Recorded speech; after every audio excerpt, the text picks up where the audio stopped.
안녕하십니까. 클릭이 사람의 유진수입니다. 여러 가지 우여곡절 끝에 드디어 이제 28일이면 김영란법이 발효가 되는데요. 공무원들 김영란법 익히기에 여념이 없다고 합니다. 그래서 오늘 이 시간에는 김영란법에 대해서 김수태 전 전라북도 감사관과 함께 여러 가지 또 이야기 나눠보겠습니다. 안녕하세요. 안녕하세요. 반갑습니다.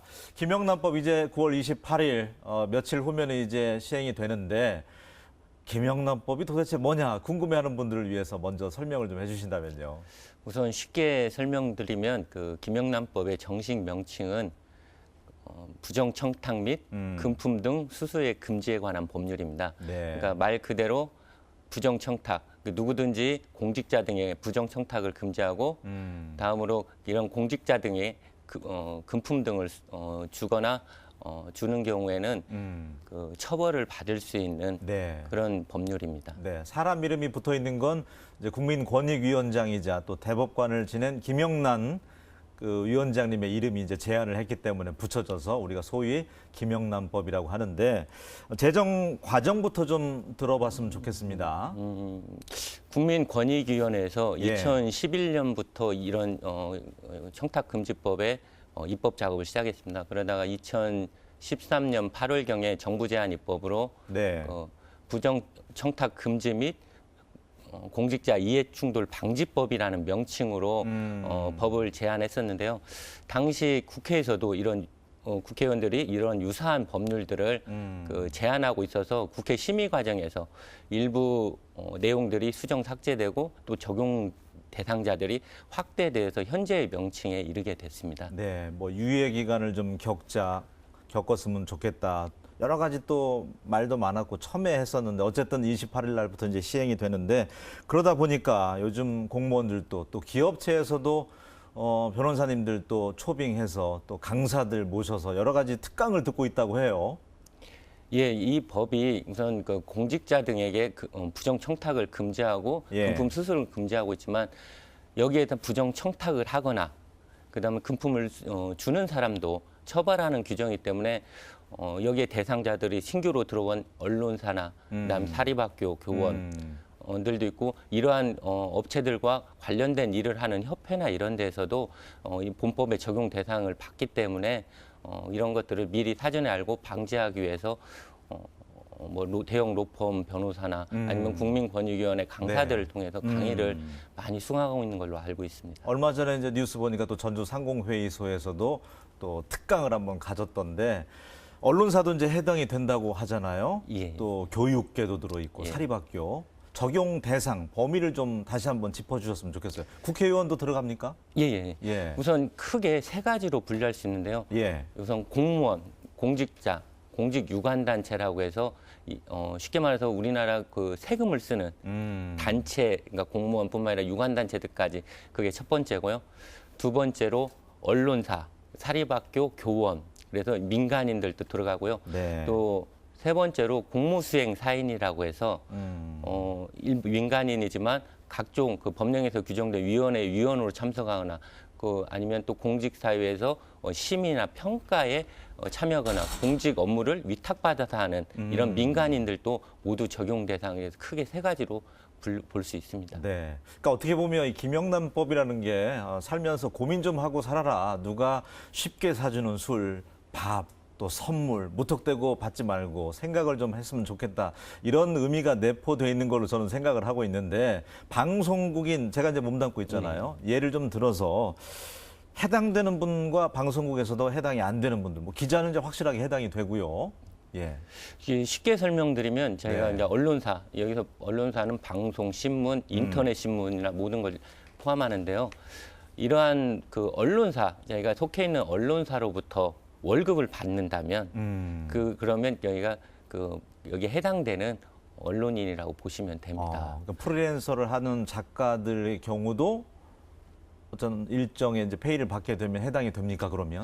그런 경우는 아니고요. 그 프리랜서 같은 경우는 이제 사안에 따라 다를 수 있는데 네. 이것은 그 방송사와 계약을 맺고 하는 민간인이기 때문에 방송사 엄연히 따라서 그 방송사 직원으로 볼 수 없습니다. 네. 그러니까 이런 경우는 해당이 안 되고요.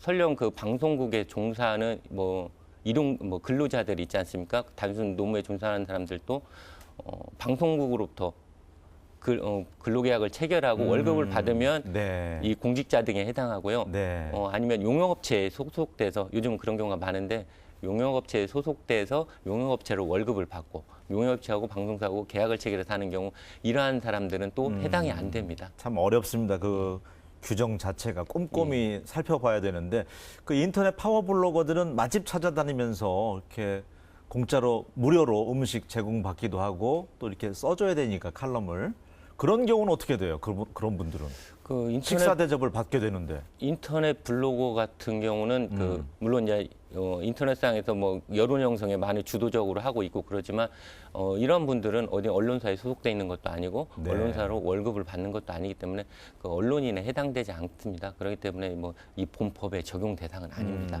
인터넷 파워블로거는 괜찮다. 법 적용을 받는 교육계 선생님들도 이제 민감할 수밖에 없잖아요. 예, 선생님들 경우. 선생님, 그러니까 우리가 통상 교사, 선생님이라고 호칭되는 모든 사람이 포함된다고 보면 됩니다. 네. 그러니까 우리가 바로 어린이집부터 그 대학교 교수, 사립대, 공사립을 불문하고 모두 그 적용 대상이 됩니다. 요즘은 그나마 이제 뭐 스승의 날도 간소하게 가기 때문에 그런 예가 많이 줄어들었지만 혹시라도 선물을 이렇게 놓고 갔단 말이죠. 선생님 책상 위에 고마운 마음에 이런 경우 금액을 이제 보겠죠. 예, 그렇습니다. 그러니까 우리가 사회 통념상 그러니까 선물이라고 볼 수 있는 경우는 예. 이게 처벌 대상이 되지 않습니다. 그러나 그 사회 통념을 벗어난 경우에는 이 본법에 적용 대상이 되는데요. 그 이 시행령에서 선물 같은 경우는 5만 원으로 제한해서 5만 원을 넘으면 신고하도록 되어 있습니다. 신고하지 않으면 또 처벌 그에 상응하는 과태료를 또 물게 되어 있습니다.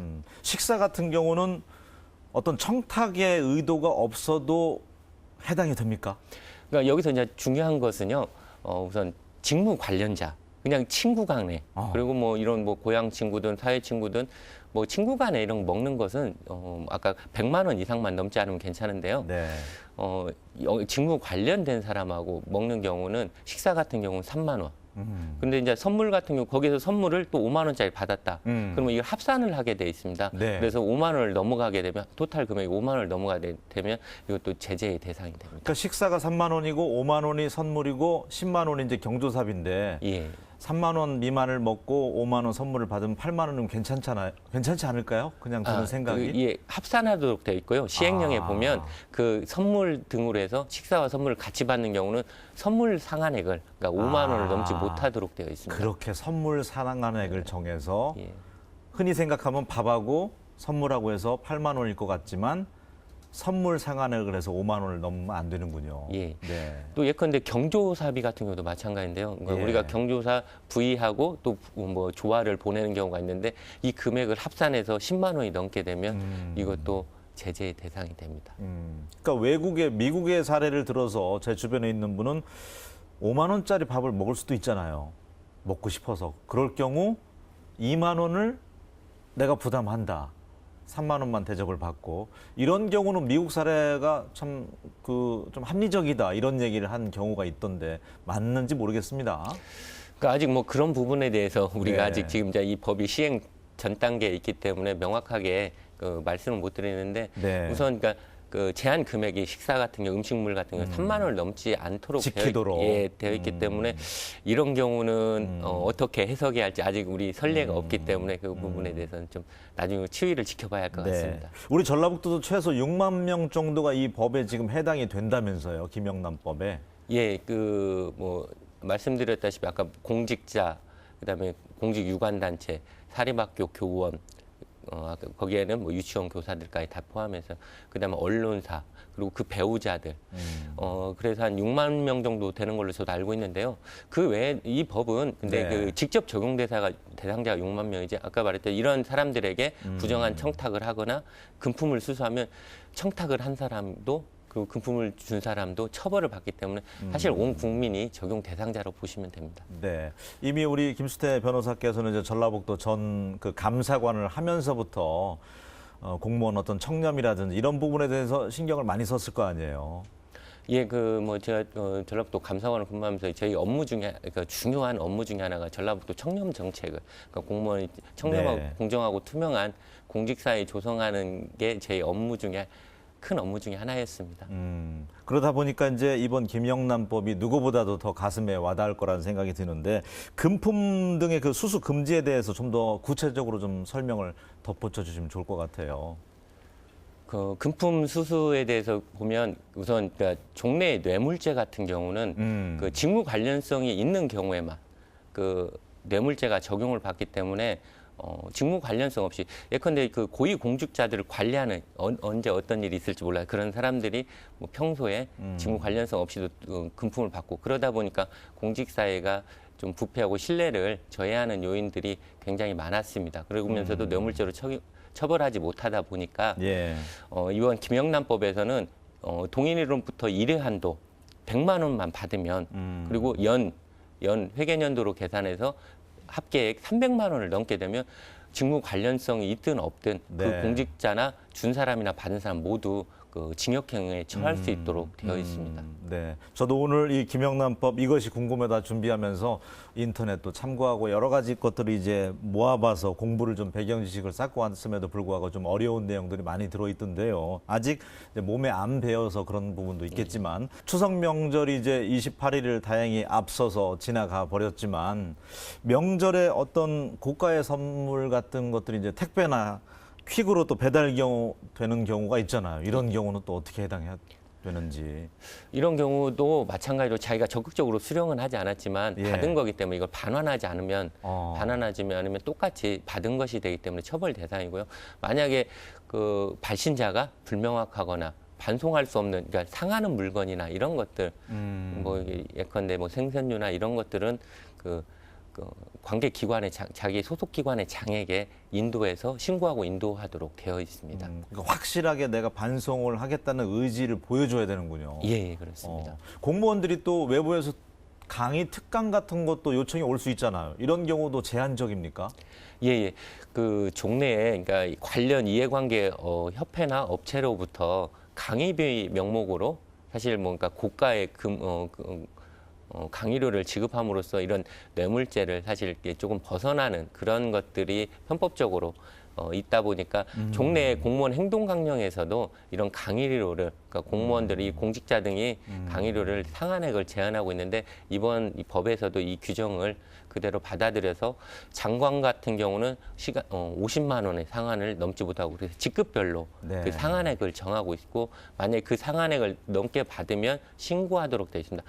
만일 신고하지 않으면 또 500만 원 이하의 과태료를 받도록 되어 있습니다. 그 과태료 부분하고 또 그 위반 행위에 대해서 신고자 포상금 지급 그것도 좀 곁들여서 설명을 해주신다면 이제 란파라치가 또 극성을 부릴 것이다. 또 우려의 시각도 있거든요. 사실 그 뭐 금품 수수나 부정 청탁 이런 부분들은 밀행적으로 이루어지고 또 상호 이해가 합치돼서 이루어지기 때문에 사실 수사기관이나 어떤 그 감사 조사기관에서도 적발하기가 어려운 점이 많습니다. 그러다 보니까 이런 것들을 그리고 온 국민이 감시자가 될 수 있도록 네. 이런 경우 만약에 이런 신고를 통해서 어떤 예산 절감 효과나 어떤 그런 경우가 있으면 그 보상금을 지급하도록 되어 있고요. 네. 뭐 예산 절감 효과나 이런 게 없더라도 공익에 기여한 바가 있기 때문에 포상금을 지급할 수 있도록 되어 있습니다. 포상금도 상당히 크더라고요. 액수가. 예. 뭐 아무튼 권익위원회에서 이 제도 정착을 위해서 굉장히 많은 포상금을 걸고 있는 걸로 알고 있습니다. 네. 금품 등 수수의 금지와 관련된 구체적인 사례를 또 몇 가지 더 들어봤으면 좋겠어요. 먼저 직무 관련성 없이 금품을 받는 경우. 예. 예컨대 뭐 저희가 뭐 보건직, 뭐 고위직 국가공무원인데 뭐 전혀 업체와 관련 없는 고등학교 뭐 회계 법인에 근무하는 회계사로부터 예컨대 명절 올 추석 뭐 이틀 전에 만나서 명절 선물로 20만 원의 선물을 받고 같이 술자리에 가서 100만 원의 술을 먹고 또 끝나고 돌아오는 길에 현금으로 50만 원을 만약에 받았다면 이런 경우 그 아까 말씀드렸듯이 100만 원 같이 둘이 술 먹으면 우리 판례가 n분의 1 하도록 되어 있습니다. 그렇죠. 예. 그래서 그러면 아까 20만 원, 50만 원, 50만 원, 그럼 100만 원이 넘어갑니다. 네. 물론 이게 주는 뭐 처음에 만나서 받고 중간에 술 먹고 또 갈 때 받아서 그 일회 뭐 일회라고 볼 수 있느냐 없느냐 그런 게 논란이 될 수 있는데요. 우리 판례는 이런 시간적 장소적 동일성이 인정되면 네. 이런 경우는 일회의 기회로 보기 때문에 120만 원을 받은 경우가 되고 이런 경우 동일인부터 일회에 100만 원 이상을 받은 거기 때문에 이런 경우는 준 사람이나 받은 사람 모두 그 3년 이하의 징역 또는 똑같이 처벌을 예, 받는다. 예, 네, 그렇습니다. 알겠습니다. 그럼 직무 관련자로부터 금품 등을 받은 경우, 예, 직무 관련자로부터는 아까 예외적으로 인정되는 금액 이상을 받은 경우에는요, 물론 100만 원 이상이 넘어가면 당연히 처벌을 받고요. 직무 관련자 100만 원 이하인 경우더라도 이 100만 원 이하의 금액에 상응하는 2배에서 그러니까 자기가 받은 경제적 가치의 2배에서 5배의 그 과태료를 물도록 되어 있습니다. 네. 혹시 배우자가 또 금품이나 뭐 선물 이렇게 받는 경우도 있잖아요. 예. 내 자신이 아닌 그 경우는 또 어떻게 되죠? 그러니까 이 뭐 배우자들이 받는 경우까지 왜 나를 처벌하느냐 해서 네. 사실 헌법소원에서도 많이 쟁점이 되기도 했었습니다. 그래 뭐 이런 배우자가 받은 거에 대해서는 뭐 자기 책임의 원칙에 반한다. 연좌제에 해당한다. 뭐 그런 식으로 해서 위헌이 아니냐 그런 주장도 있었는데요. 당시 헌법재판소는 어쨌든 배우자더라도 자기하고 동일시할 수 있고 또 이 처벌 규정을 보면 배우자가 받은 것을 본인이 알았을 때 반환하지 않거나 신고하지 않으면 처벌하도록 되어 있기 때문에 합헌이라고 봤고요. 배우자도 알고 있었으면 이제 본인이 알고 이런 반환 조치나 이런 것들을 하지 않으면 똑같은 처벌 규정을 받게 됩니다. 네. 이 김영란법 시행 앞두고 시민들의 반응도 들어보셨을 것 같아요. 특히 이제 농축 수산업 쪽 계신 분들 너무 힘들어질 것이다. 이 법안으로 인해서. 그리고 일반인들도 그 상한액을 좀 3만 원, 5만 원, 10만 원인데 좀 높여야 되는 거 아니냐, 뭐 의견이 좀 분분하잖아요. 어떤 반응들 많이 접해보셨습니까? 되게 그 일반인들은 되게 또 특히 이제 이런 공직자 등하고 관련된 일을 하는 분들은 사실 요즘 경기가 어렵다 보니까 명절 네. 선물이라고 하지만 사실 이 선물이 부담스러운 경우 주는 사람도 금액이나 그런 것 때문에 부담스러운데 오히려 이제 김영란법이 시행이 되면서 좀 반기는 분위기인데 다만 이 소통의 문제. 예. 그러니까 아무래도 이제 경직되다 보니까 어떤 대화나 이런 것도 풀어고 만나서 풀어야 할 부분들이 있는데 공직자들이 그걸 회피할 수 있는 그러다 보면 소통이 안 되는 그런 우려도 좀 하고 있는 것으로 알고 있습니다. 김수태 변호사님께서는 이제 어쨌든 전라북도 전 그 감사관을 역임했기 때문에 평소 이 부분에 또 관심이 많았었고 공무원들에게도 또 해주고 싶은 말씀 있을 것 같아요. 김영란법 시행과 더불어서 뭐 조언이라든지 주의점이라든지. 물론 이제 저도 개인적으로 제가 이제 뭐 전에 감사관을 역임했었고 그 제 업무 중에 하나가 또 전라북도 뭐 공직 사회를 청렴하고 투명하게 하는 부분이 있었기 때문에 이 김영란법 변호사가 돼서도 김영란법에 대해서 많은 관심을 가졌었고요. 특히 이제 전라북도 같은 경우는 국토의 8%가 전라북도 면적을 차지하는데 경제력이나 인구는 3%에 불과합니다. 그래서 굉장히 타 지역에 비해서 열악한 위치에 있는데 사실 그 부패한 사회는 그 불신을 낳고 불신을 인해서 또 많은 분쟁을 낳기 때문에 이러한 불신으로 인한 사회적 비용이 그 연구 결과에 의하면 몇십 조에 이른다고 합니다. 전라북도 같은 경우는 아직 이런 열악한 상황에서 청렴한 요즘은 세계 각국에서도 그러니까 뭐 특히 이제 중국 같은 경우에서도 청렴을 굉장히 강조하고 있고 네. 아시아에서는 싱가포르 같은 경우는 그 1960년대부터 부패방지법을 제정해서 굉장히 청렴 정책을 해서 아시아에서 가장 청렴한 나라로 뽑히고 있습니다. 그러니까 결국 지금 우리 전라북도에서도 이러한 청렴 정책, 김영란법 시행을 이제 앞두고 있으면서 이런 청렴 정책을 한다면 사회가 그만큼 투명하고 이런 투명한 지역 이미지는 기업 유치든지 그다음에 주민들의 신뢰도, 행정에 대한 신뢰도나 이런 것들이 있기 때문에 사회 발전에 큰 원동력이 될 수 있을 거라고 보기 때문에 네. 이런 김영란법이 잘 시행되기를 좀 바라고 있습니다. 가야 할 길이라고 꼭 우리가 가야 된다.